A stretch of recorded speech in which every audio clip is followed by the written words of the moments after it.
Hey, welcome back to Steve Reads a Comic. What's up, Steve? What is up, brother? What's up, Rob? Hola. Hola. All right, it is August 2nd, 2023, and this is your spoiler warning for any and all topics we may broach. Um, all right, did anybody watch the Loki 2 season 2 trailer? Yeah, looks good. I think it looks great. I did not. It just looks fine. It looks like more Loki. Here's the thing. I don't remember what happened in the first season of God Loki. damn. I'm the same This, thing. you don't remember that with Miss It's Minutes, and they go to Kang, and she kills him with the sword or I get stabs him. they I, kill a Kang. Yeah, they kill A Kang, and then he's that starts the ripple effect, the time Yeah, fractures or what. that okay. Yeah, I do remember that now. But I think there's been so many movies that have come out since then that I haven't seen that I have no interest in. And then they're showing this trailer where they're basically talking about the timeline, the timeline. And I'm like, I can't tell you how much I don't care about the timeline. The timeline clearly doesn't fucking matter whatsoever. There's been like 8 movies since Loki season 1. Timeline seems just fine. So I'm tired of hearing about the Maybe timeline. these movies take place on a different timeline, so it doesn't affect I will punch you in the face. Don't if you say timeline one more goddamn time. Timeline. Boing, timeline. Hey, Rob, did you watch that lackluster finale of Secret Invasion? Oh my god. Yeah, it's Dude. pretty bad, huh? That was so bad. That whole series was horrible. I mean, I like I mean, it was crap. It was total crap, man. At least I think they'll do a better job with Loki. But like Sean said, it came out so long ago. Like I was watching something Good Omens 2. I like Michael Sheen and David Tennant. And the first one was pretty good. It's on Prime. But I think it came out like 3 years ago. And I was like, if you don't give me a good recap, man, I am Right. lost. I was like, Yeah. and honestly, I don't know. They didn't do a good recap because I don't remember how it ended. But they're so good together, I'll watch it, you know? Yeah. But it's like Loki, I have no idea. I vaguely remember parts. I thought it was good. That so far to me was the best Marvel show. Secret Invasion is by far the worst, I think. And then that Um, fight scene. Okay, so explain this to me. If they're in a nuclear place, right? And then she freed all the humans, wouldn't they like be like fucking diseased with radioactivity? Probably. Probably. Okay. I'm just saying. And then like who knows how long Rhodey's been in there? I don't know. It's very and then the fight, I mean they were doing like changing power. Now she's the strongest person in the fucking world. Like okay, so we brought in Miss Marvel. Now let's one up it and make Right. her like totally fucking invincible. Yeah. And but Yeah. not invincible because she killed the other guy that was invincible. So I don't know. It had that Ray And then effect where she's already better than the dude that's had the Super Skull powers for like a couple weeks at least. right. She And already then beats him. she was Well, doing stuff. I don't even know what she was doing and who she was turning into. So I, I I don't know. caught most of it, but honestly, I didn't really care. The fight somehow was very boring. Oh wait, she had the Avengers serum, right? Or did they Yeah, both yeah. have it? Just I her? think it. Uh, I think she. Did they only have enough for her? I don't even remember. I That saw it make two that weeks makes ago. sense I forgot. if she beat Well, him and she had the serum. it was one vial. So whatever a Yeah. vial could do. Okay. I'm But sorry, it, Sean. Go ahead. but even Well, no, that, I think it was no. He like put it in the machine. The machine gave it to them both yeah. simultaneously. That's what it was. That's what it was. That's Yeah, I couldn't remember because I didn't care. right. Right. So they were both equally powered. But again, I don't even think anybody cares about how powerful somebody is. Like at this point, nobody's like we're not here to see the most powerful character. We're here for the stories. We're like I Evidently don't. not. Um, but and meanwhile, like so. Is she just going to pop up in movies? Are they going? Is there going to be a Super Skrull movie? You know what I Right. mean? Like, what's Right. going to happen to her? You create this character. That's the whole thing too. This goes back to my initial complaint. I think the whole audience knew that was Gaia in there the whole time. like without question. And even when Fury was walking in, I'm like, oh, this is all an act. This is all an act for the cameras. That's Gaia.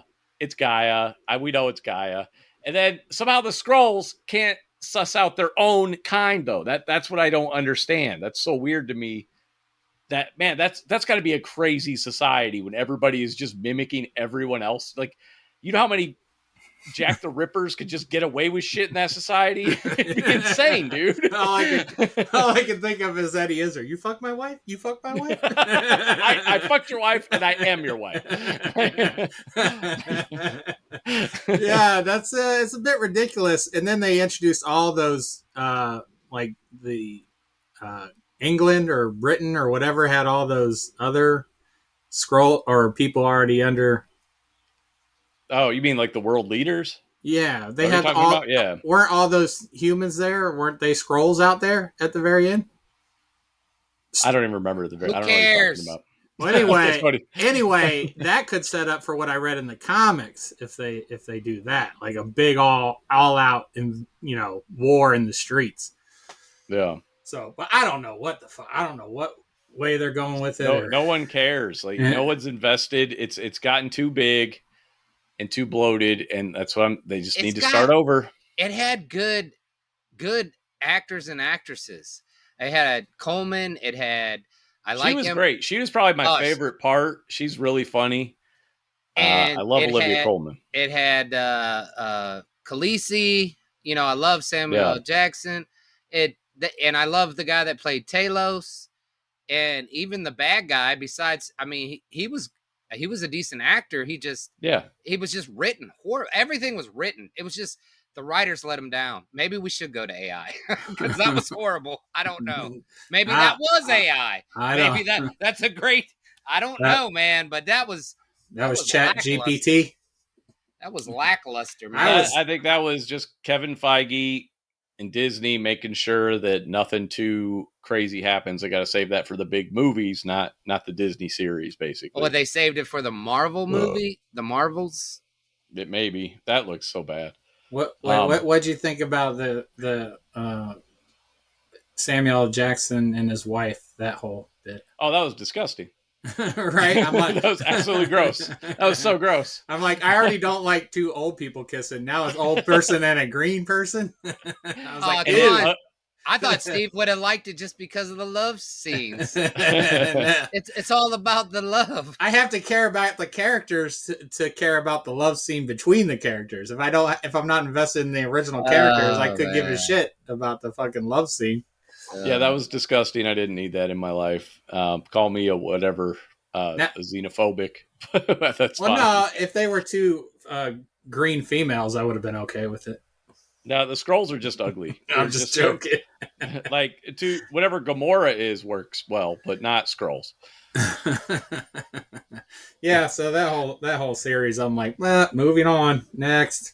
Dude, Loki season 2 would be awesome if they just decided to nuke the whole Marvel universe and they're like, you know what, we are going to destroy the timeline. Oh, cool, that would be interesting. But they're not going to do that. They're not going to do that.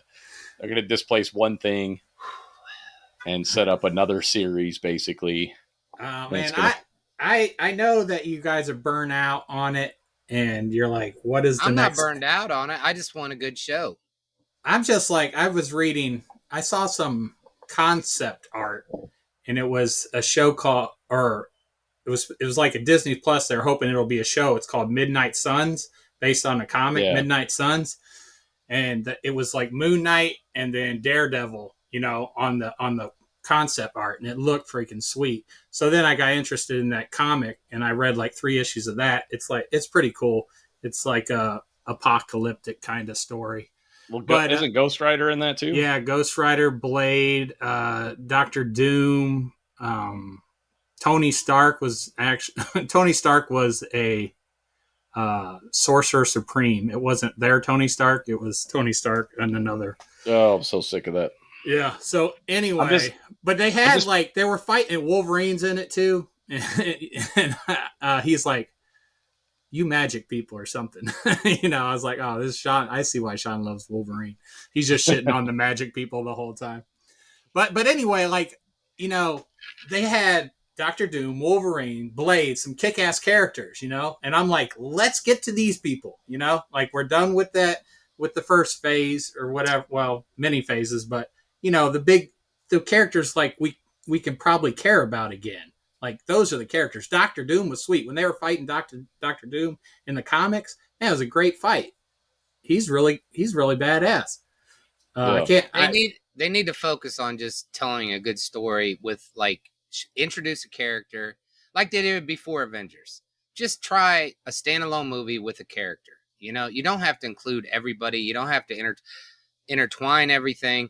Just tell a great freaking story with a character, and we'll love it. If it's a good story, we'll like the character. You know. well, I'm just they're hitting at all these characters like these, you know, the next, you know, the B level characters or whatever, or some We A. don't. Yeah, but they're still mixing them up with But I don't everything. This know where. is I don't know where. Like, I thought at the end of Secret Invasion they'd like lead us towards something. I'm like, that was it.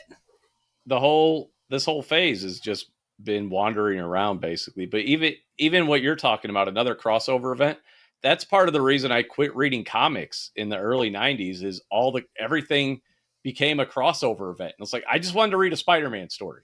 I didn't Yeah. need 37 heroes and to follow every single one of their individual comic series to then read the crossover event. Like I've never been into those for the most part. There's been a couple, like I did like Civil War when they did that. There's some outliers for sure. But like Rob says, just get back to the telling a good story. You know, just stop. Just stop with all this. We got to do Loki season 2. Why? Why do we need Loki season 2?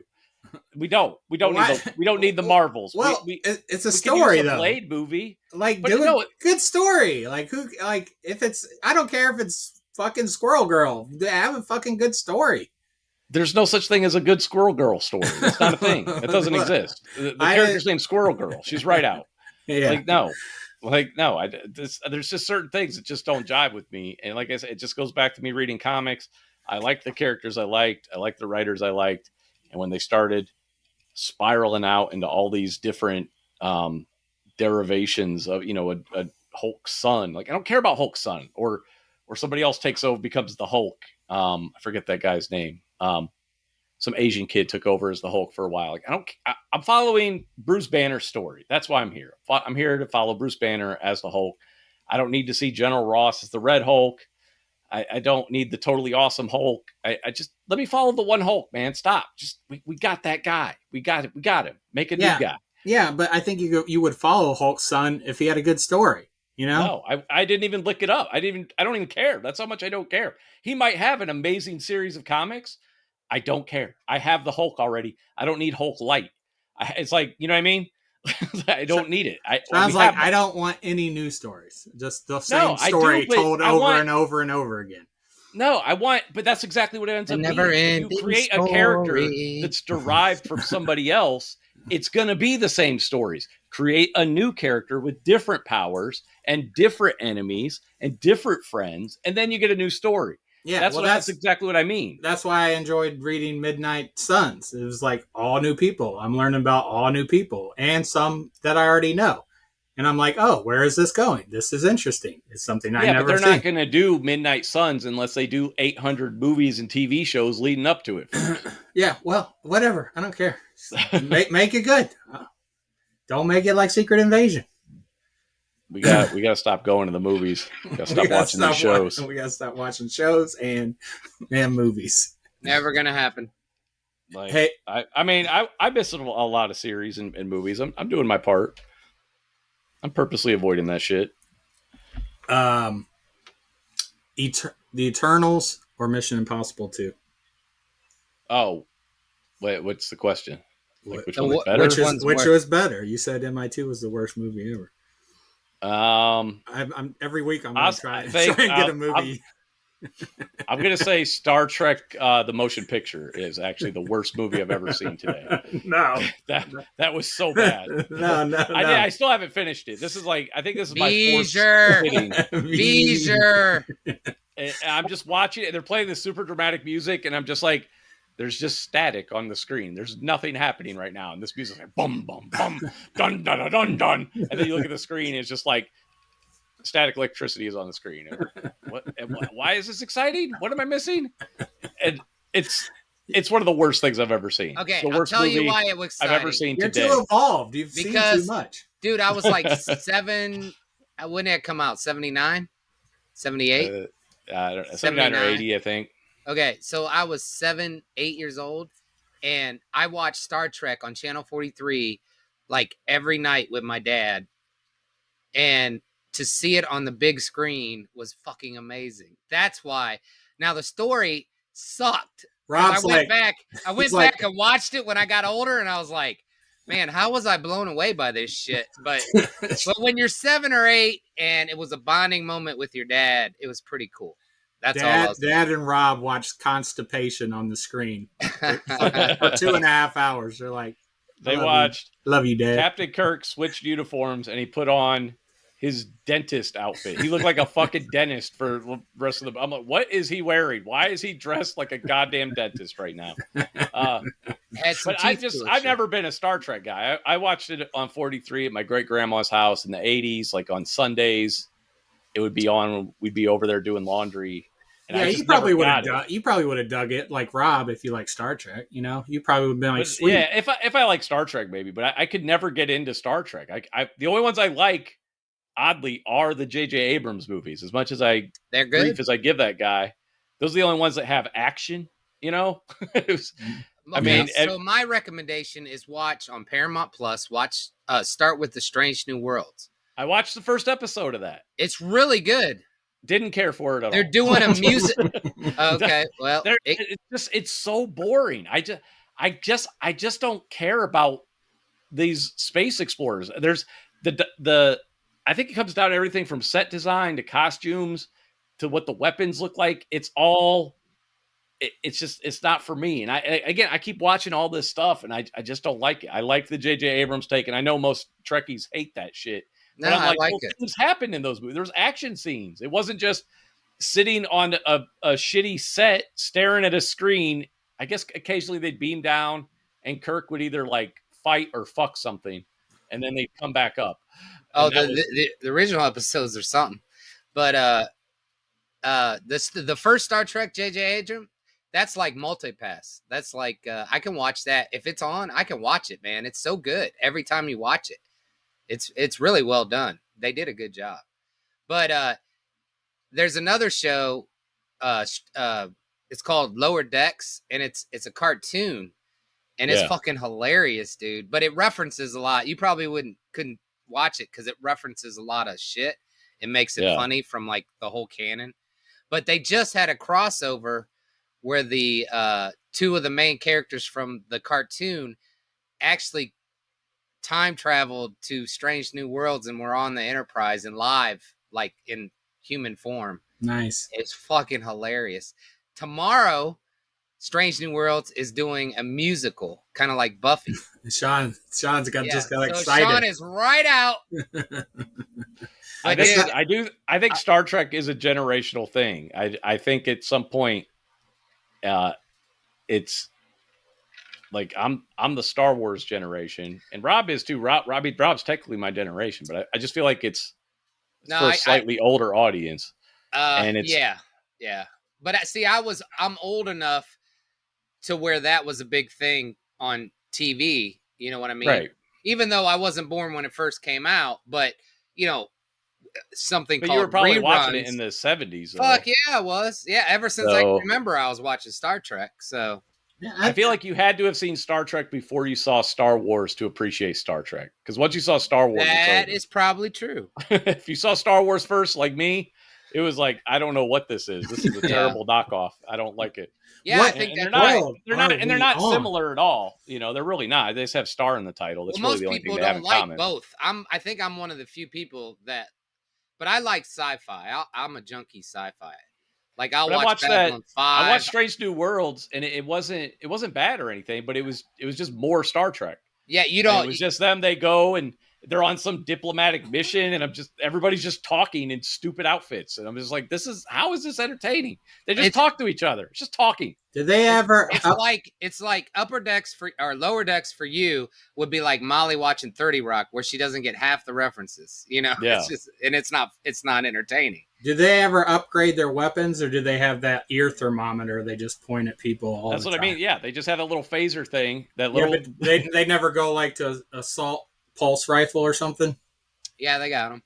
Oh, okay. It depends on what generation you're watching.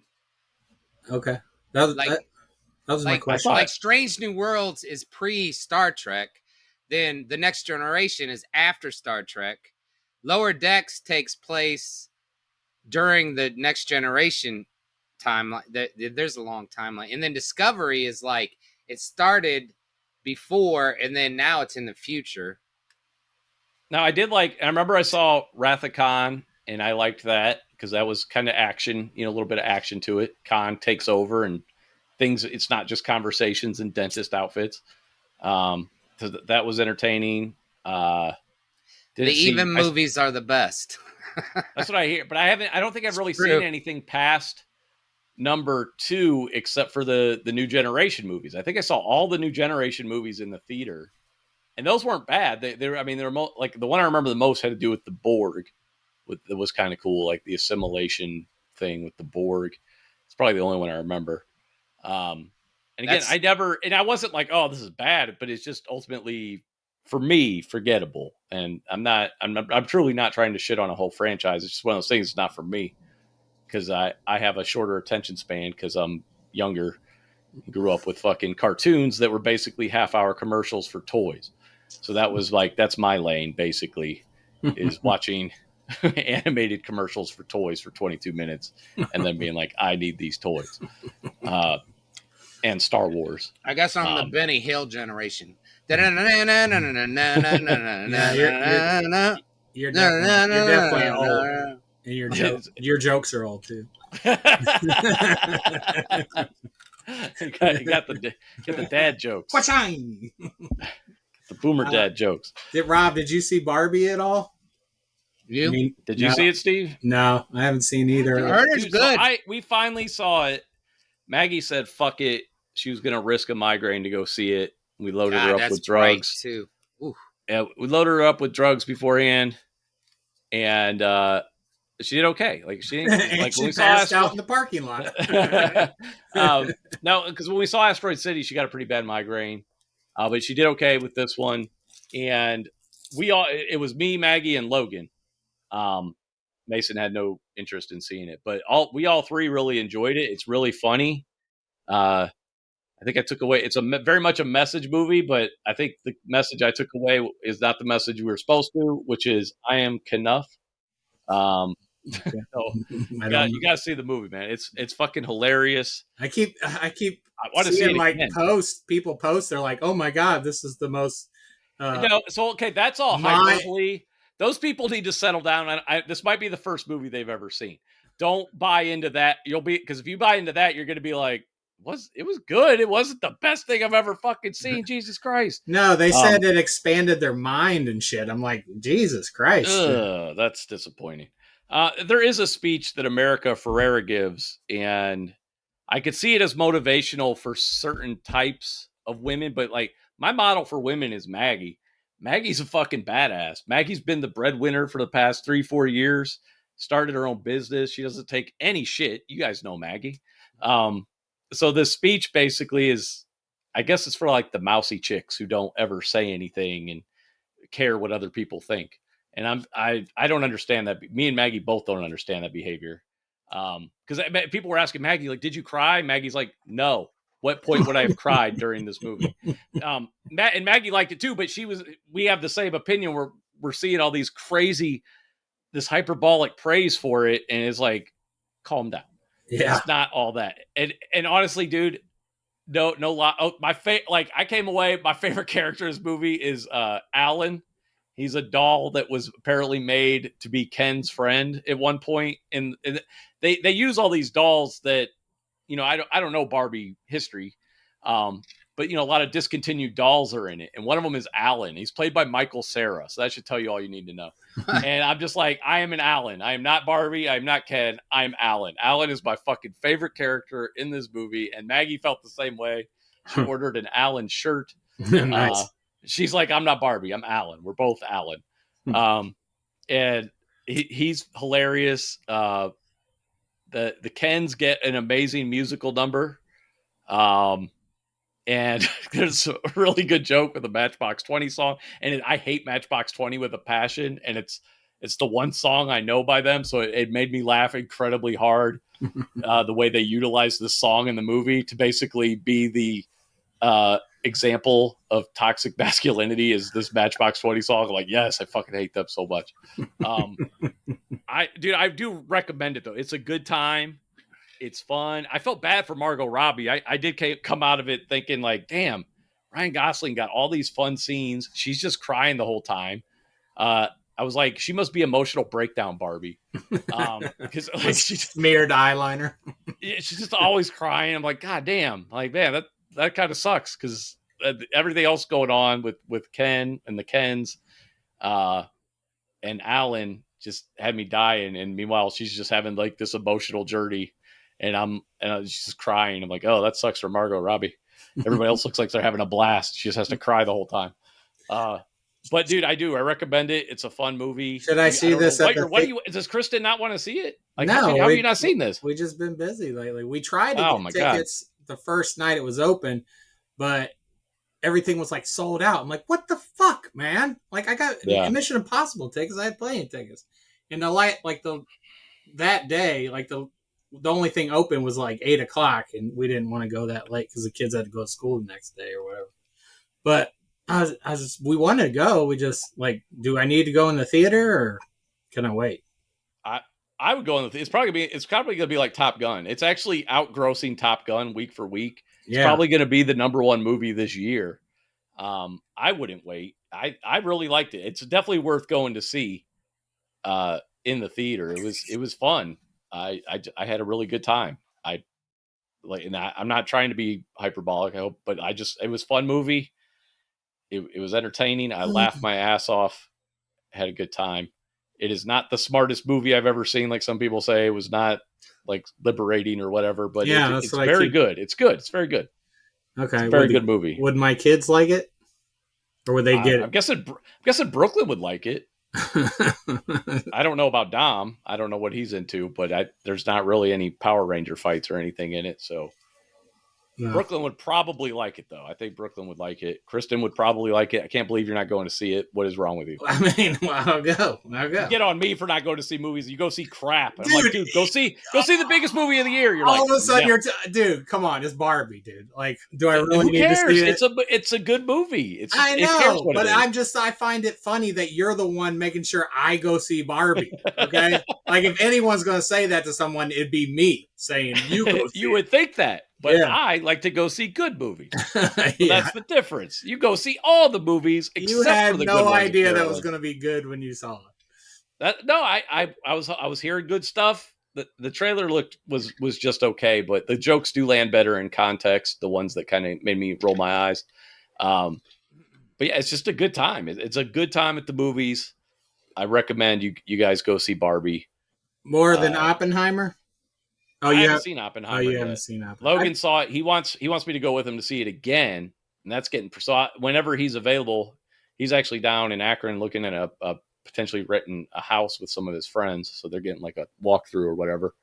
But nice. We were actually supposed to go earlier today till he ended up making plans and stuff. But we're going to go see Oppenheimer at some point. And then I'll probably see Blue Beetle. I've seen Ninja Turtles twice. Let's talk about Ninja Turtles Mutant Mayhem a little bit. Because I saw Ninja Turtles on the 29th, July 29th at the sneak preview. It was a small screening room. I don't know, 75, 80 people, completely sold out. One of the smaller screens. And the theater is a 33-minute drive from my house, the one that was playing it. I thought I left with plenty of time by leaving about an hour before showtime. some idiot. There was a huge accident, dead stop traffic. So I get there. I get there 2 minutes late, and and Mason went with me. And I told Mason, I was like, "This is a sneak preview, so there's a good chance that there are no trailers."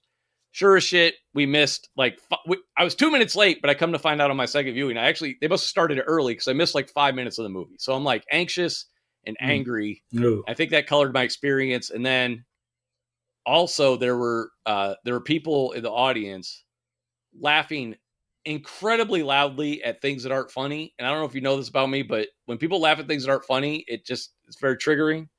It's the whole reason I left Ghostbusters when the Girl Busters movie is because people were laughing at things that weren't funny, and it's not. I don't know what's wrong with me. It's a neurodivergent trait, I'm sure, but it's kind of like when you hear somebody smacking their lips when they're eating. It's like it has that impact on me. Yeah. And so that was, so I was missing dialogue too because they were laughing so loud I couldn't hear. Right, and then you get frustrated and you can't concentrate. Yeah. So I came out of it and I was just like, it was a little better than average the first time I saw it. I was a little bit disappointed. So I go again. They do a fan screening. I left 3 days early because I didn't want to be late. So we drove there and camped out. We did get there like 40 minutes early. I took Logan this time, and this was at a different theater that's also a half hour away for the fan screening. And this was the XD screen, like the IMAX screen. I love this movie now. Like I had a much better experience. It was not a sold out crowd, so nobody was laughing over stuff. I could hear the sound system comparable to IMAX, very loud. Even if people were laughing loudly, I would have been able to hear anyway. But it just wasn't an issue. I had a much better experience the second time, and I give it like an 8 out of 10. Whoa! So first time was like a 6 out of 10. That review you wrote and posted, that was the first time you saw it? That was the first time, and I went back and I've actually edited the review now and gave it an extra star. I went back, edited it because I liked it so much better the second time. Just all those different factors clearly, impacted my movie experience. And it's funny, it's fun. It's not the best Ninja Turtles movie. Well, you said people were laughing at stuff that wasn't funny, and that makes me think that a lot of the jokes in the movie weren't funny. So is that? Well, they were laughing at stuff that I don't even think were jokes. It was just, to me, it was stuff you'd kind of like smile at.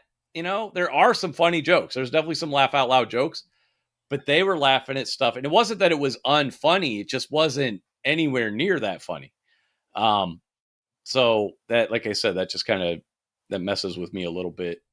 And again, not being able to hear the dialogue because of the loud laughter had an impact as well. But they were clearly enjoying the movie, so I can't begrudge them that. They were having a good time. They found it funny. What are you going to do? Now, I remember you saying something about not using the weapons as much as you like. Is that true? Yeah, it is true that it's definitely a focus on the teenage, the mutant, less so on the ninja. Splinter has a really good fight scene. The Turtles have like a good montage, but that's unlike, say, the first movie, which is my favorite, where it's like a bunch of kung fu fights, a bunch of ninja battles. It's not that.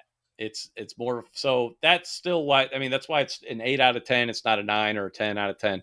It could have been better, but it's a very fun, enjoyable movie. I think your whole family would like it. Dom would definitely like it. This just came out today, right? Yeah, technically it released today. And so, yeah, I recommend that as well. But yeah, I think Barbie's actually a better movie overall. But this is a family movie. It's definitely geared towards kids. So there's a part of me that's, a little bit selfish. I want to see a slightly older version. Although we had that with the last 2 movies and they were garbage. That's not why they were garbage. They're garbage because they're Michael Bay, not because they're PG-13. But if it attracts a younger audience, then I'm all for it, though, because it's a good movie. There's literally nothing wrong with the plot. There's nothing wrong with the characters, the performances, the writing. The animation looks amazing, especially on that huge screen. That made a big difference. Was the villain a twist at the end? Did we see Shredder? Or there's no twist with the villain. Okay. It's Superfly. So that's all straightforward then. But dude, the other villains, dude. So I've been going around the house and I've just been going Ray Fillet, because that's what Ray Fillet does. He just sings his name every time he gets introduced to somebody. He's played by Post Malone, and he hits a much higher note than I can hit, and so I'm just constantly going and then the other thing I'm always going bacon egg and cheese. Gotta have my bacon egg and cheese. So you'll know what I'm talking about if you go see it. And my family's ready to disown me, get me my own apartment because I won't stop with the bacon egg and cheese. I want to say Ray Filet after you just said it 2 times.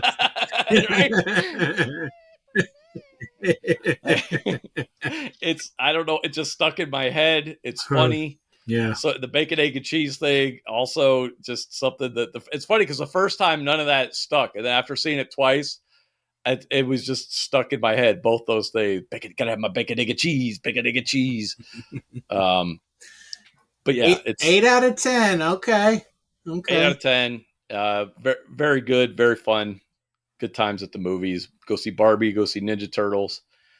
Yeah, lots of good times at the theater. Yeah. Sounds like we got a lot of movies to see.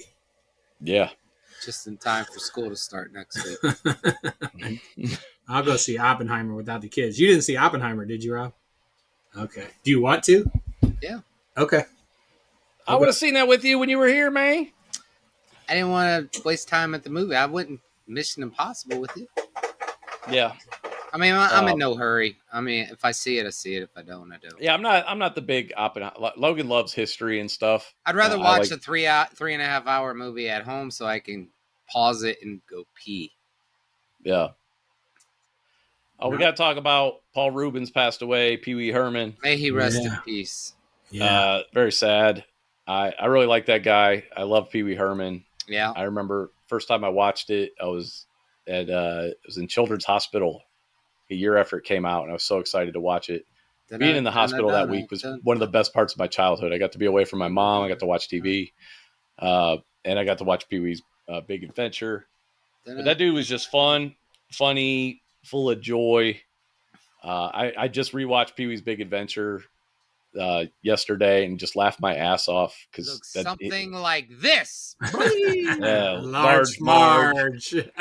Everybody remembers Large Marge. She still haunts my dreams at night to this day.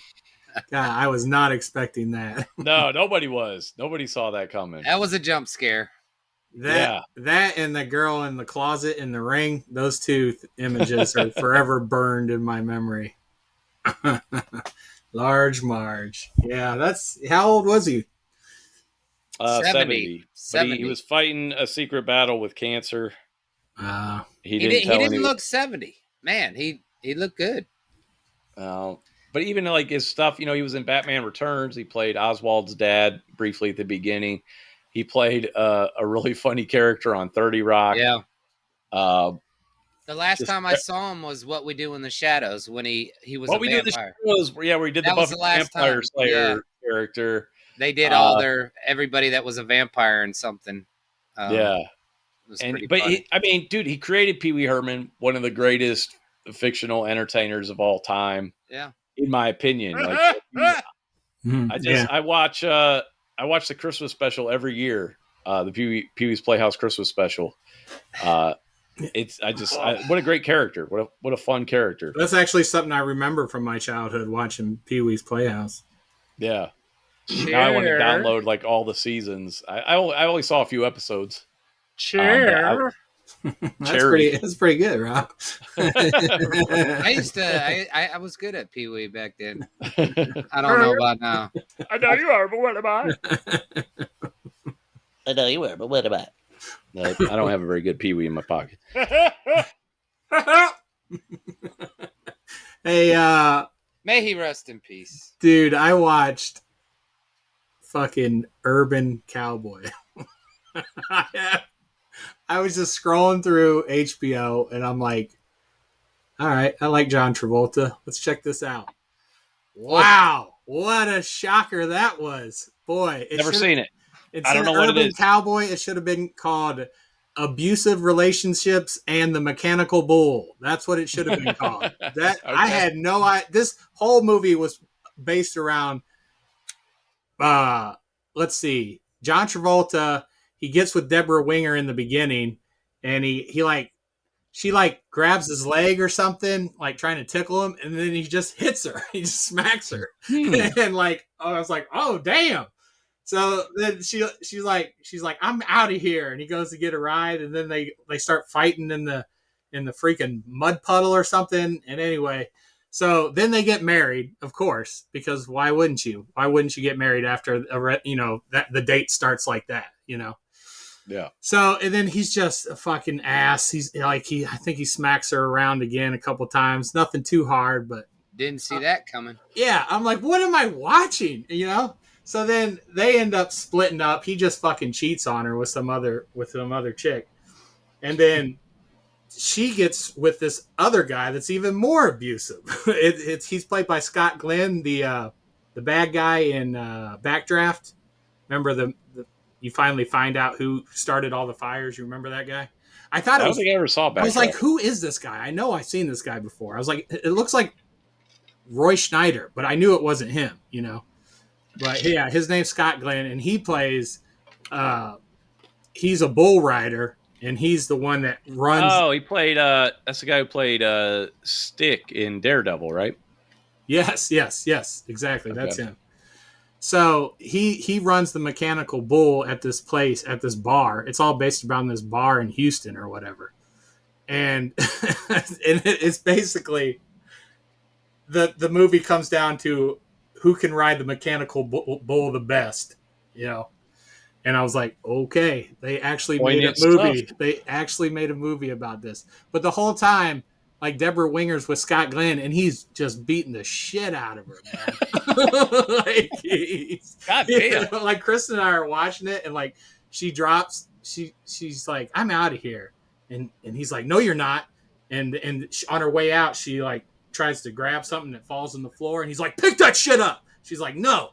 And then he grabs her hair and shoves her down where like what I was like, fucking hell, what is this? It was made in 1980. I guess that was okay.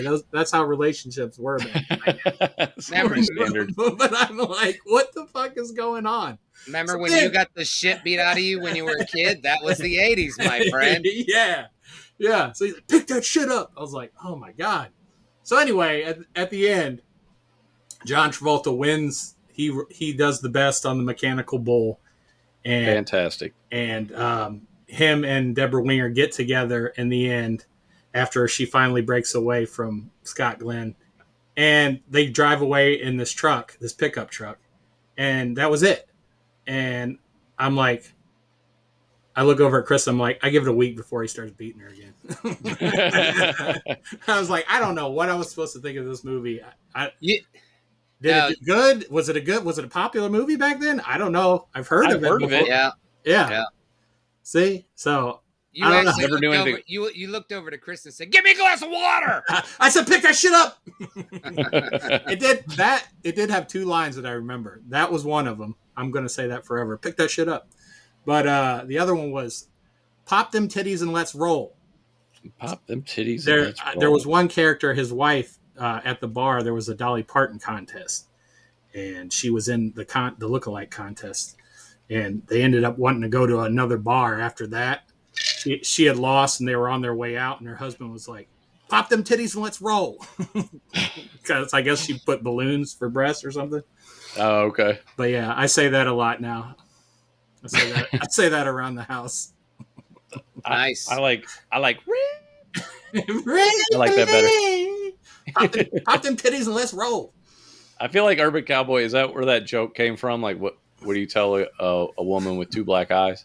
Nothing. She's already been told twice. Yeah, right. I'm pretty sure it came from that movie. Yeah, I feel like that should have been on the movie poster. Just, like that should have been the byline for the movie. Urban Cowboy. What do you tell a woman who's all the classic movies you go to watch and you watch Urban Cowboy? Dude, I was like, so what weird. The fuck? I was like, I like John Travolta. I don't know why he took this role, but it was 1980. It was early. Well, that was the thing, though, is anything like that was considered, dramatic and heavy and different from stuff like Grease. So, yeah, you wanted to do stuff like that.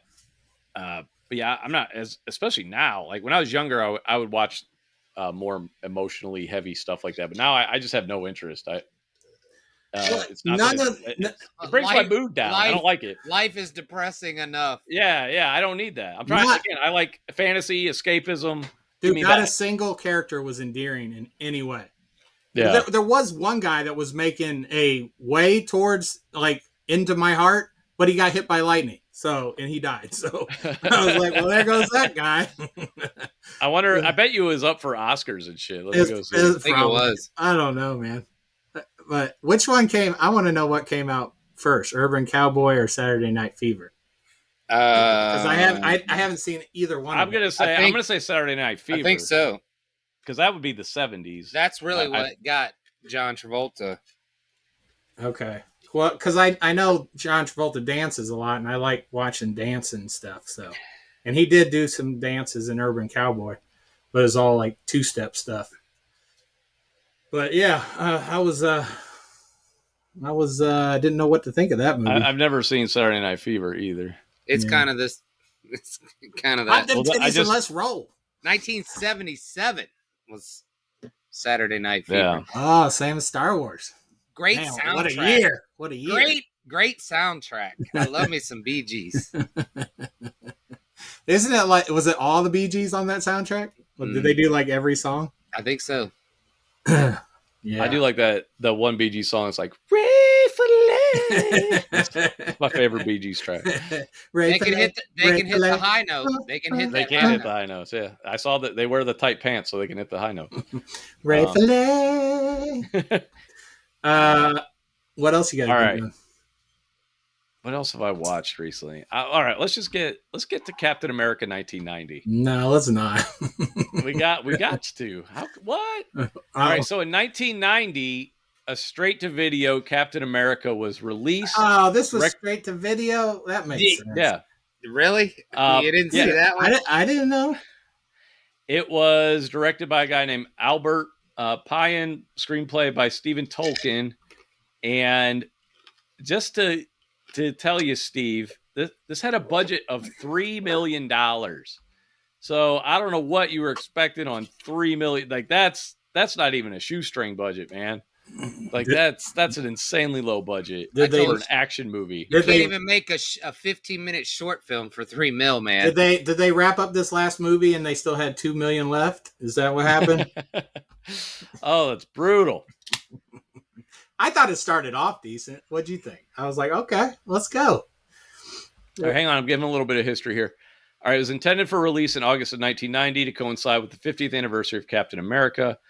But the film went unreleased for 2 years before debuting direct-to-video and on cable TV in the summer of 1992. And I remember seeing this at the video store all the time, and I would never rent it. I was always curious, but I could tell it was going to be not good. So I just couldn't bring myself, because and I was young. Video store dollars were precious, right? You couldn't just pick up something on a whim. You had you wanted to pick up something good, hopefully. I mean, you still got stinkers, but you just looked at this and I was like, I just wasn't curious enough to spend $2 or $3 on it at the time. We didn't have much disposable income at that age. Right. So I never watched it, but I remember the box art. I remember seeing it at Blockbuster and stuff, but always like giving it a second glance and then just talking myself out of it. Like, no, I better rent a good movie. So you have chosen wisely. However, in watching this on Amazon Prime for free, I thought this movie was hilarious, not intentionally so, but it moved. They give the Captain America origin in like 15 minutes. They basically do the first Avenger in 15 minutes. It is the first 15 minutes of the movie. It hits the ground running. Rob, this is what I didn't want to share with you till now. But the guy who played Red Skull, he's also like you know how they kidnap him at the beginning. His name is Tadzio DeSantis. So I thought that was interesting. DeSantis. That's DeSantis his character's name. Sean, I'm going to do something. Did you catch that? Yeah. Did you see the ear pulls? You didn't see the ear pulls? No. I saw it one time, and Rob said they did it more than once. They just pulled their earlobe. Yeah, so I think it was like a code to know that these guys are bad. So you remember Okay. the little short redhead guy that was with the colonel Fuck. when he was in the hospital? He was like the guy that was walking him around, little short redhead guy in uniform. Yeah. And when they're standing in the doorway, the little guy goes like this. I think he did it twice, but I don't know. I remember that time. He pulled his ear and I'm like, "Why does this guy keep pulling his ear?" And then the general did it when he was broadcasting to everybody when the president got captured. Yeah. He went like that. And I was like, Oh, "Oh, okay. so that's code for Red Skull people or something, you know?" Yeah, it's like Hydra Yeah. or whatever they were Yeah, it called was since they like, weren't. yeah, nobody caught that, huh? I did not catch I caught that. the No. one because I was like, why is that dude pulling his earlobe? Yeah. But Yeah. I didn't know that happened multiple times in the movie. Go back and watch it, Steve. No, I'm good. I'm good. I don't have to do that. I'll watch the Matrix Revolution Just or take my word for it. Resurrections. I'm going to give some props here. One, the guy who played Captain America looked good in the suit. Like he didn't look like he didn't belong in the suit. The suit looked good. They did a straight up Captain America suit. Yeah, man. they did. Bright blue, bright red. Well, except for Straight out of the comic. Except for the part where they used fake ears. Those weren't his ears, dude. Yeah, I didn't even notice that. I Go didn't watch catch it that either. again, dude. His ears are fake as fuck, No, dude. I will not Yes. watch Funny it again. because I noticed the ear pulling, but I didn't notice it. You never saw him pull his ear. You know why? Because it would have fall off the side of his fucking mask. That's why. That is hilarious. That is so. I did not notice that. Now I'm not positive, but it looked really fake. Like they didn't even look like the same tone, skin color. I have so many questions about this movie though. So basically, all right, let me just tell the plot in brief. All right, so you get First Avenger in the first 15 minutes. He goes to take on the Red Skull. Red Skull wins immediately, straps him to a rocket, which is like straight out of the comic. That's how Bucky and Cap died, strapped to a rocket, right? I was gonna say I feel like I've seen this rocket somewhere. I was like, was that in the comics? But on his way to his death, a young Ronnie Cox, the bad guy from the first RoboCop and in Total Recall, who grows up to become the president of the United States, sees Steve Rogers strapped to a rocket, takes a picture in front of the White House because it was headed for the White House. It was so absurd. But my favorite part of that is how the fuck did he end up with his shield? He threw it at Red Skull. It was nowhere near him. He didn't strap the rocket to him. And then when he goes into the ice and they uncover him 50 years later, he's got a shield now. Where did that come from? There was no explanation for why he has shield now. He did not have his shield on the rocket. I thought his shield came from Ned Beatty. I thought Ned Beatty had found. No, he woke up with his shield. He got up and took his shield and started running. Oh, wow. Wait. Let's stay on the shield. He did. Why is he always carrying his shield in a fucking bag? Everywhere he went, he's carrying around in a fucking tote bag. I'm like, dude. It was a huge man purse, dude. It was hilarious. I was like, dude, take that shit out. Oh my gosh, every scene. This movie had more chase scenes than the Fast and Furious. I was like, what is going on? There's a chase scene every 5 seconds.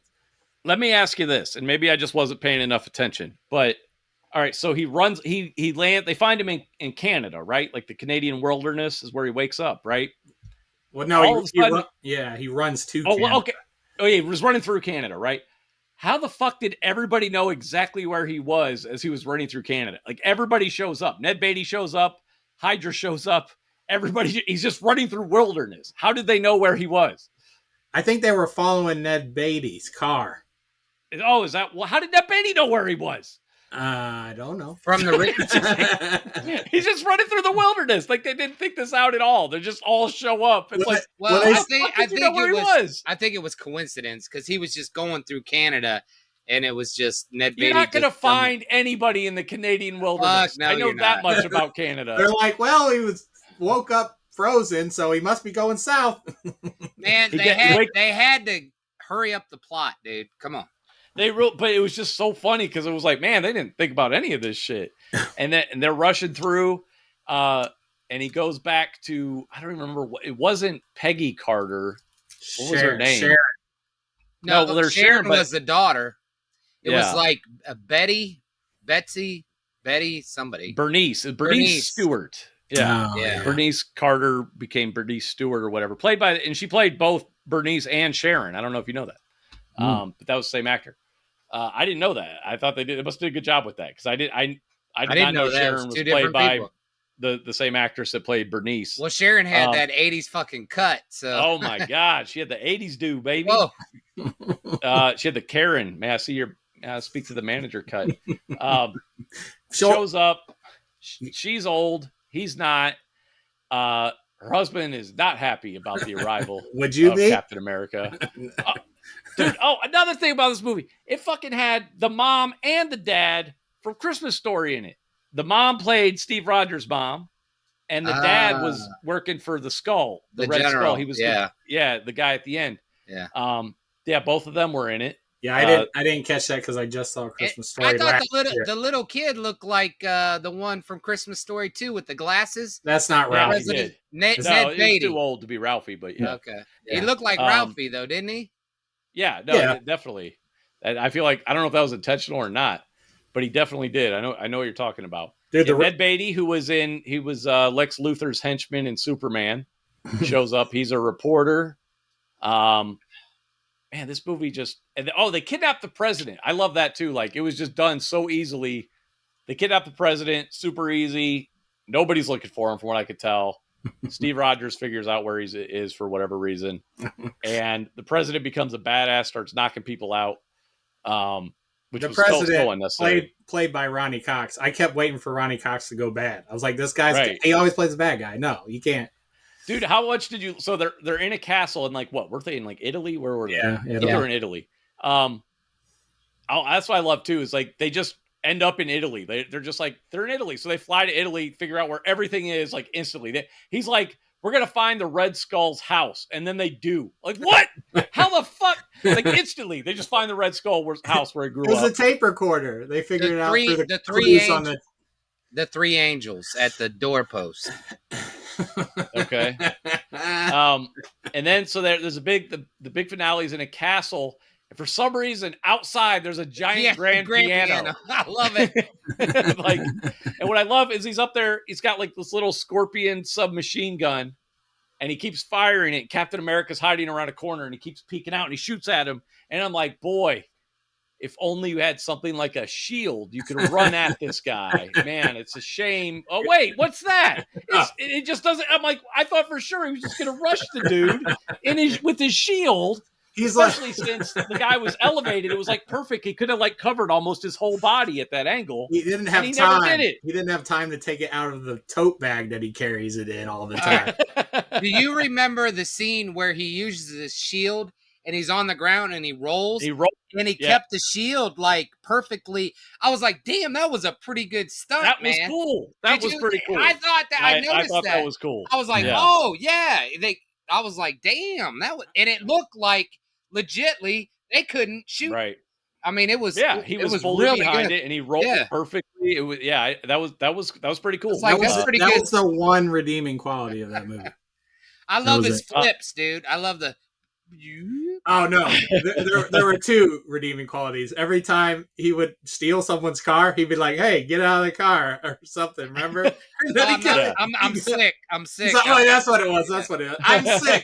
He'd get out of the car, and they'd be like, "Are you okay?" And then he'd steal the car and drive away. Right. He did that twice in the movie. I got Ned Beatty and Sharon Carter with that. Yeah.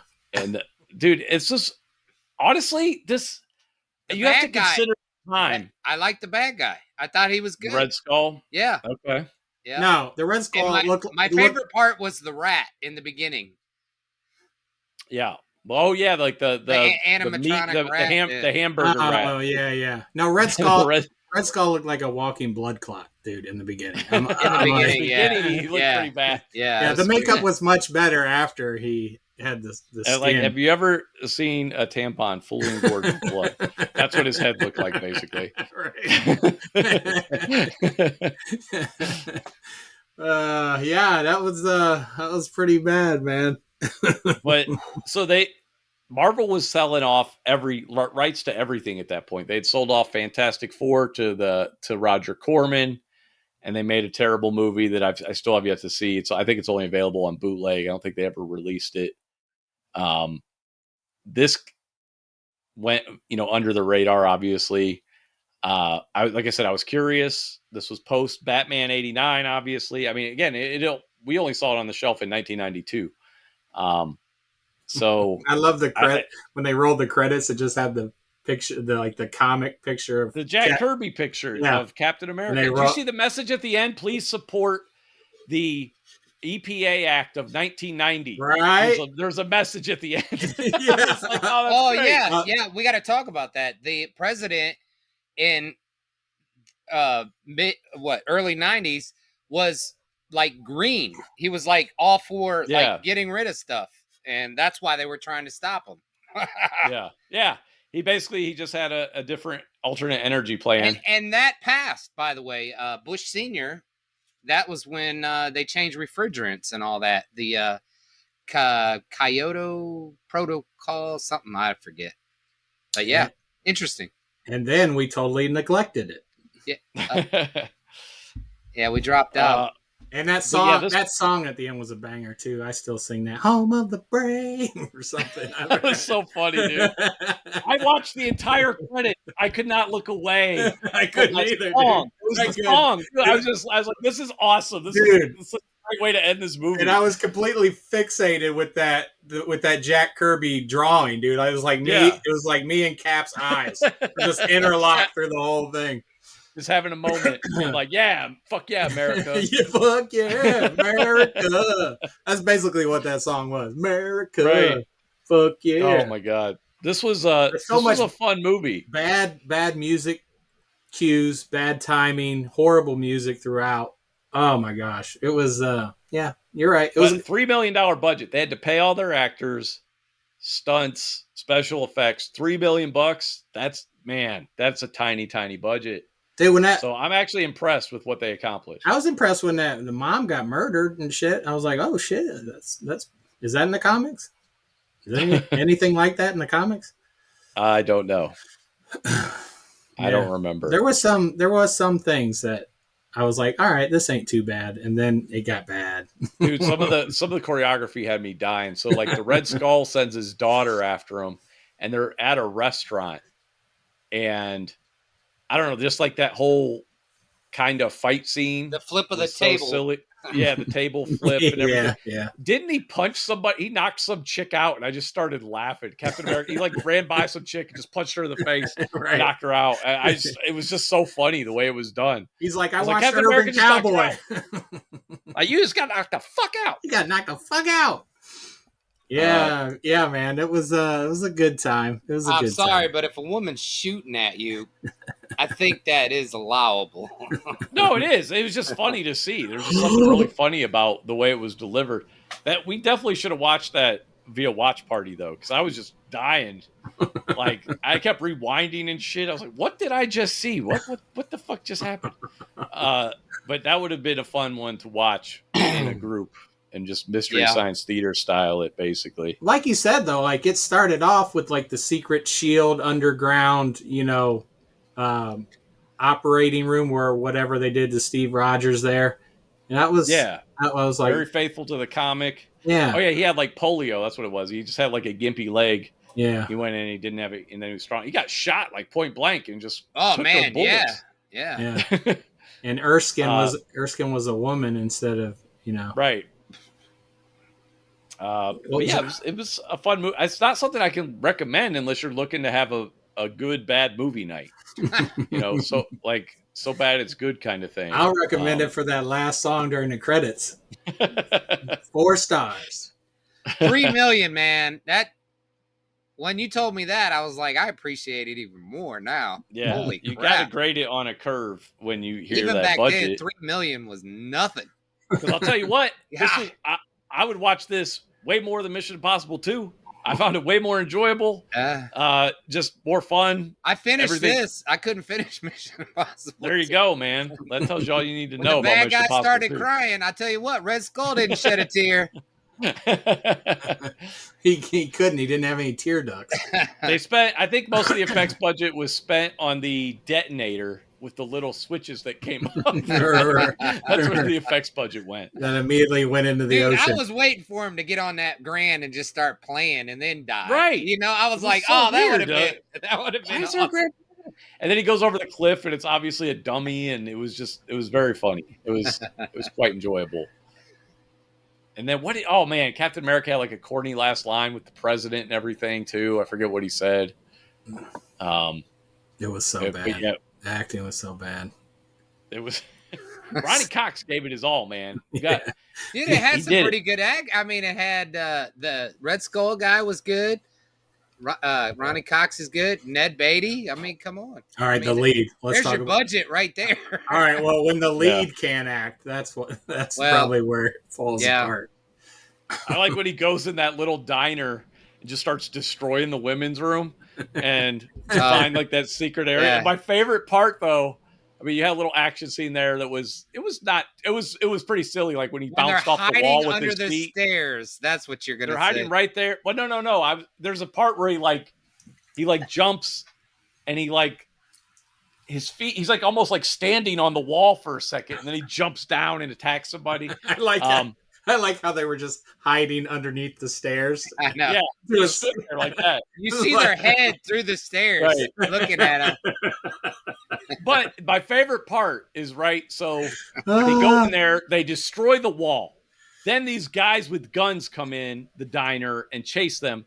However, when they go to leave, the diner employees are still there, and they're getting off the phone. Like, I'd have been gone. Like, I'm not. Like, why are you still there? Somebody just took a fucking hand dryer off the wall, destroyed your drywall in your bathroom, found a secret, and then a bunch of dudes with guns came in, and you're still. The waitresses are like, "Let's call the cops." Like, fuck you, bitch. I'm fucking leaving. I don't know what's going on. I'm just glad I didn't get shot, and I ain't sticking around to get shot. They were. It's like when there's a fight in line at fucking Walmart or something. You just look down at the floor. That's what everybody in the diner was doing. They're just looking down. They just acted like it's like this is more severe than that, though. There are guns at play, and a man just destroyed your bathroom. Just destroyed it. Like, not shit everywhere. He literally ruined the drywall. It's gone. Everybody in the diner's like, "Is it okay to look up yet? Is it okay?" Like, I've been reading this M&M packet for way too long. I'm running out of stuff to distract myself. But yeah, it's on Amazon Prime, and if you're in the mood for a good bad movie, give it a watch. See how far we have come with superhero movies. With a $3 million budget taken into account, what do you rate this movie? 2.5. 1.5. 1.5 to 2. I'd give it 1.5 to 2. I give it a 2. I give it a 2. 2. Yeah. It's yeah. The music was great. But it's not a stinker I hate. It's not some Fast and the Furious shit. Again, you could see the love on screen. They were very faithful to the comic with the budget they had, right?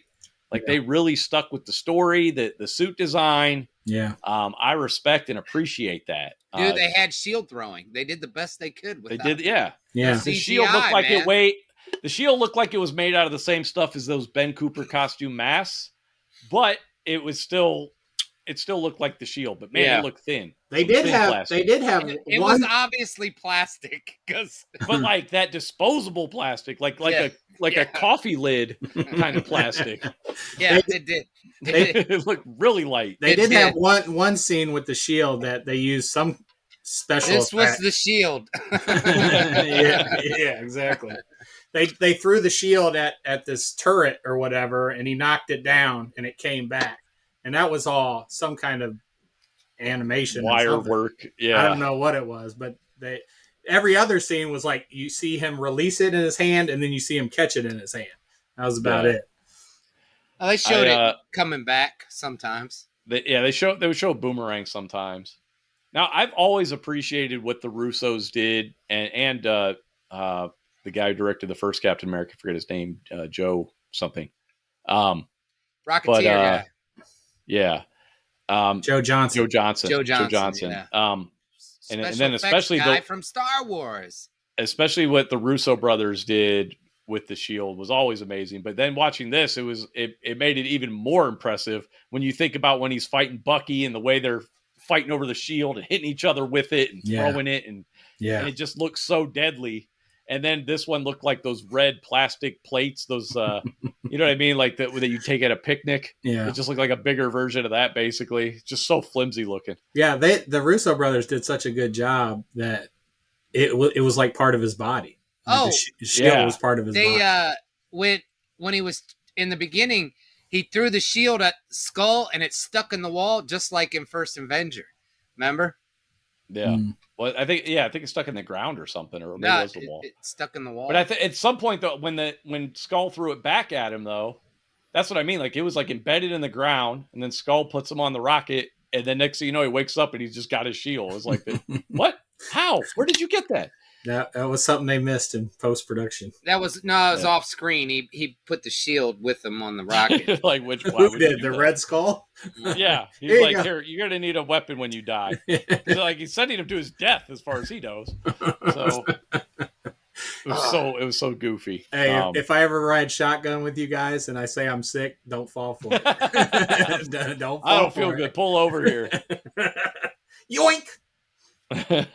I'll just stay in the car while you pretend to vomit. Yeah, I was I'm like, not falling for it. Well, then I'll real vomit. I I'm will. not getting out to check on you, bro. Right. I'll let you vomit. I don't need to see that. I'm I not. don't need any of that You information. don't have any hair to hold back. So. Right. I'll You're gonna be all right. I'll just pass out like I normally do. That was a fun one though. Yeah, that was a fun one. That's for damn sure. It was better than Urban Cowboy. Oh, I bet. We've come a long way, man. We've come a long way. It's funny. We've come such a long way that we're sick of superhero stuff now. We're like, Dude, be better. It could be a lot worse. I watched. Yeah, I know what Steve did. He was like, "There is nothing on," and then you see a movie and you're like, "Oh." I watched a Chaplin film with no fucking sound. Dude, it was fantastic. It was on TCM on Max. And Wait, a Chaplin film or the film Chaplin? no, I don't know. The Chaplin film with Robbie Downer is good too. I remember seeing that. This was it was called The Kid, I think. Man, it was good. I mean, it was like fucking it was really good. I mean, it was better than Urban Cowboy, I tell you that. Yeah, that's what I'm saying. I love just scrolling through stuff. I'm like, well, Yeah. I've always wanted to see that, and I'll just sit there. Well, And play that's how I ended up watching Star Trek, and I've been trying to finish it. I'm still not done with it. Well, you picked probably the worst one. Well, I've The never first seen one. it though. Yeah. You got I've seen Wrath of Khan a couple times, and It came I a was long like, way from from Star Trek 1. Wait a so minute. I was my mind. I was gonna start watching the Star Trek movies because I've never seen like Undiscovered Country and all those other ones. Is Star Trek 1? Is that the one where it takes forever for the shuttle to go around the Enterprise and dock? Yes. Okay. Yes. Yeah. Yeah, that in Yes. fact that's why I mean, dude, seeing it on the big screen was like, holy crap, that's awesome. You could tell this was supposed to be like a special effects showcase. Yeah. Except that the effects do not hold up, and even if they look great at the time, there wasn't really anything happening. The whole rest of the movie, this giant ominous ship, and then all it does is it sends an electrical beam to their ship that then disintegrates, or this bald chick, and then it becomes this. It sends the bald chick back, and now she's a robot version, and I'm like, and she's just like. She's a robot, so she's like Spock on steroids. She's just as super logical, and I'm like, this is the bad guy? What is happening? Like, this is so weird. I don't know what they were thinking with that first movie, but man, it is. And then Shatner's acting is always very funny, very entertaining. What is with his cadence? Delivery. Yeah. We're going to go on the ship. Hey, I convinced the kids to watch a Marvel movie with me, one every week. So so I fired up popcorn machine and watched Iron Man last week. Nice. And it took them a while to get into it, but when he got the suit going and everything, the kids loved it. Yeah. So I was like, get ready for Incredible Hulk next week. Yeah. Oh, Dom's gonna love Incredible Hulk. when an hour in anyway. after I wake him up. After Downey Jr.'s done running around. No, Or we're gonna Edward Norton. we're all gonna sit in a circle in the beginning and practice our breathing exercises. Yeah. All right. What else did I have this week? I don't think I had anything else. Go see Barbie. Oh, that's the one of the other thing I want to say about Barbie is just the fact that they took something that didn't even have any kind of real narrative around it, and the fact that they made an enjoyable movie out of it is impressive. So props to Greta That is not true. Gerwig. What? The Barbie cartoons, I Barbie, know those exist, but that's not. they're Those didn't exist in actually the 80s. they're They didn't actually exist in the very 80s. good. Like the I bet. Rapunzel ones and the shit like Okay, that. well, but I again, watched it with Laura all they did growing was up. put Barbie into fairy tale stories that already Yeah. existed. But they were good. I'm telling you. No, no, they weren't. Yeah. I've never seen one, but no, they weren't. I'll Yeah. argue against you. They were. I'll be contrarian. There was a Barbie show that Brooklyn watched when she was younger, and it wasn't fairy tale or anything. It was just Barbie. And then Okay, but my point, like growing up in the 80s, Barbie There was was literally nothing. just There it was was just nothing. toys, you know. So they took that, and I think the 80s was the most inspiration, just because of the generation of Greta Gerwig. It makes sense that that's where she would draw the most from. and Yeah, it's impressive though. because that did well, they're apparently making an Uno movie now or something. What's going Supposedly on? they're An supposedly Uno. Mattel's making a bunch of movies, Uno and Magic 8 Ball movie, Viewmaster movie, Right? Matt this- Mason, whatever that is. This is sarcasm, right? No. They listed a whole bunch of freaking Mattel toys that they're like, yeah, we can go make our Meanwhile, own. I'm just like, Masters of the Universe already has a huge comic book world and narrative. What are we waiting for There's on that nothing one? to draw from. Nothing. There's no source material. That's Kathleen Kennedy. Oh, Dude, I ain't gonna lie, dude. I'll watch a Magic 8 Ball movie. I won't. I will not. I will not be attending the Magic 8 You Ball watch movie. the Barbie movie. Why wouldn't you watch Magic 8 Ball? Because Barbie is at least a person. So you can add some character. She's a to doll. It. No, she's a person. She has arms and legs and a face. She's not an 8 ball full of water. Did they have any scene where Ken takes off his pants and he's a eunuch? No. Oh. No scene like that. Sorry. If you were looking forward to that. Yeah, that's a bummer. Dude, Alan was cracking me up, dude. He was my favorite part of this movie. Fucking love Alan. Alan is the best Barbie. That was my takeaway. And Maggie's takeaway. We're both in agreement that Alan was the best part of this movie. So good. On the list of movies you've seen this year, where does that rank? Is that up there? What else have I seen this year besides Ninja Turtles? It'd be up towards the top for sure. I don't know if it'd be number one, but it's probably by top 3. You like it better than Mission Impossible? I don't know about that. That's hard. It was definitely more original, more unique, but I do love Mission Impossible. Well, the first movie is going to be more original than the 7th. Well, even Not just always. the whole concept, though. The whole concept, other than, it's a little bit Lego movie, actually, or a little bit Toy Story, a little bit Lego movie. Oh, that's the other thing about Mutant Mayhem, the Ninja Turtle movie, is on the second watch, I'm like, I think this is the exact same plot as the Amazing Spider-Man movie, the first one. It's literally identical to the plot of Amazing Spider-Man 1, I swear to God.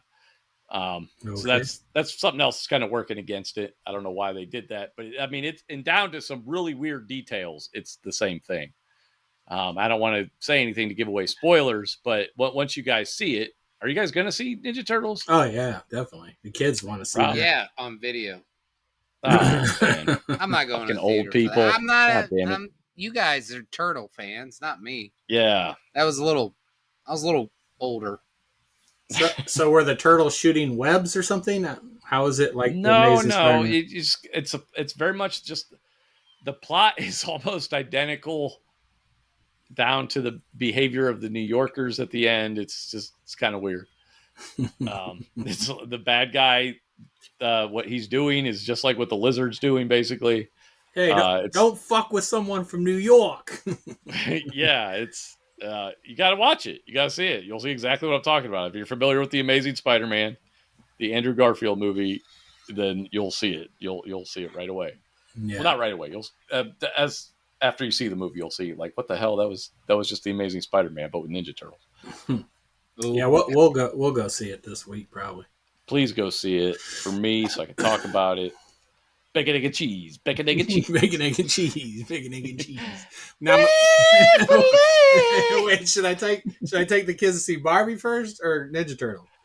Ninja Turtles, just because I love Ninja Turtles. Well, I want to see that. Both. More. Yeah. Go see both though. Like I love both the movies. I really want to see Barbie again.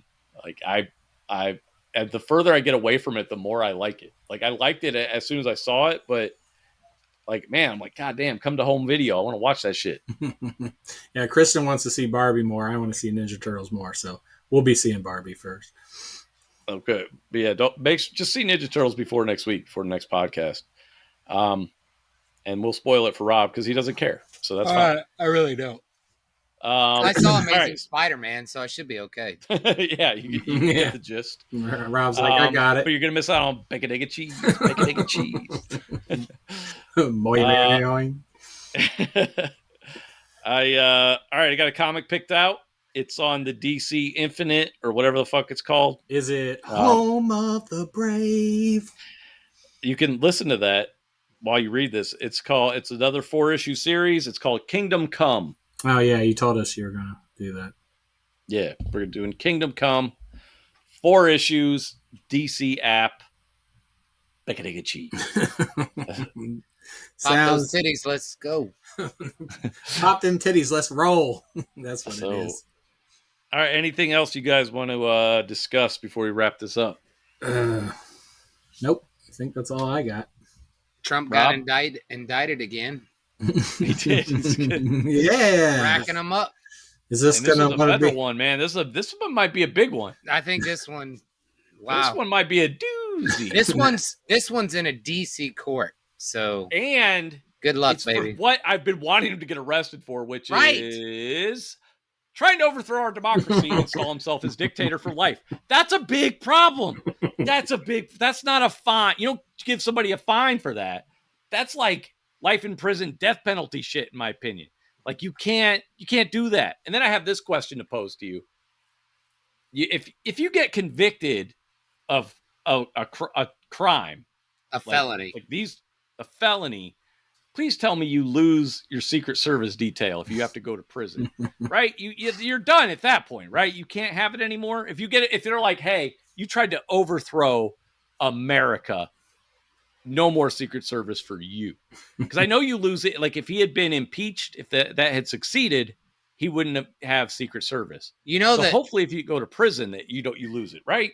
The closest this country has ever come to anything like this is when they sentenced Jefferson Davis after the Civil War. You know what I mean? This is unprecedented. There's no precedent. It's truly unprecedented. It's just crazy. That's why he's trying to run for president, right? To stay out of jail. Yeah, well, that's why he wanted to stay in office. I mean, mainly, plus he's paying for all his bills. He gets donations every time, every indictment he gets more donations. What's crazy is donations, like PAC donations and all this shit, can go to his lawyer fees. That's insane. That's insane. It's incredible. It's incredible. What else gets me about this is Republicans, the Back the Blue Lives Matter, Law and Order Party are like, this is our candidate. He's been indicted 3 times. One of the charges is overthrowing our country. And they're like, that's our best option. And they're like, Law and Order, with a Law and Order Party, don't forget. Dude, like, what? What are you talking about? That's why I'm not surprised when he's going to win. Do you know that 5 of those Capitol Police that were involved in January 6th, they have committed suicide? It's 5.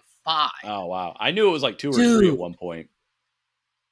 I think maybe it's 2 or 3. I thought I heard 5 the other day. Well, no, I'm not arguing with you. I'm just saying that's whatever the last it was. I mean, 2, 3, whatever, 5. Right, dude. I forgot how traumatic that was for them. Yeah. No, man, they got murdered, dude. They didn't off themselves. Not all of them. Come on, they did though. No, they did. Oh. Steve's trying to do a conspiracy theory. So they don't want to talk. They already testified though. They testified and I mean, one of them died like a day or two later. Yeah, one of them shot himself right away. Um, Oh man, I don't believe I am conspiracy guy on this. I would never take my own life. but these guys went through something where they thought they were protecting. They like it's such a weird situation where you're protecting the Capitol, and your own president is telling these people to attack you. Basically, it's fucking insane. The same guy, back the blue, is like, yeah, fucking get those, do what you got to do. So I stay in power. He doesn't give a fuck about cops or anything like that. He just cares about staying in power. Like money and power, baby. That's all it is. All right. So if you were one of those people, you kill yourself? I don't know. I didn't experience I have no idea. You don't know what I have no idea. dude. I have no comment on that. I'm not fucking killing myself. And then five of them, you said? Jesus Christ. Come on, man. That's a big coincidence. I don't think it's a coincidence at all. There was, when you hear their testimony and stuff, and like the stuff I've seen, I mean, it really fucked them up, man. That's fine. Redneck's going to have to come to my house and kill me, because I ain't fucking killing myself. Nobody loves Steve more than Steve. I'm too pretty to die. Steve's like, when are you putting the podcast up? I need to hear my lovely voice. That's Steve every week. Like, I need to hear me. If anybody needs to hear me, it's me. Well, I'm funny. I can't help it. That's how it goes. But, all right. So Kingdom Come. We'll be back next week. Right? We don't got anything going on. So, unless I kill myself. Yeah. Ciao. All right. Thanks for listening. Ray Filet.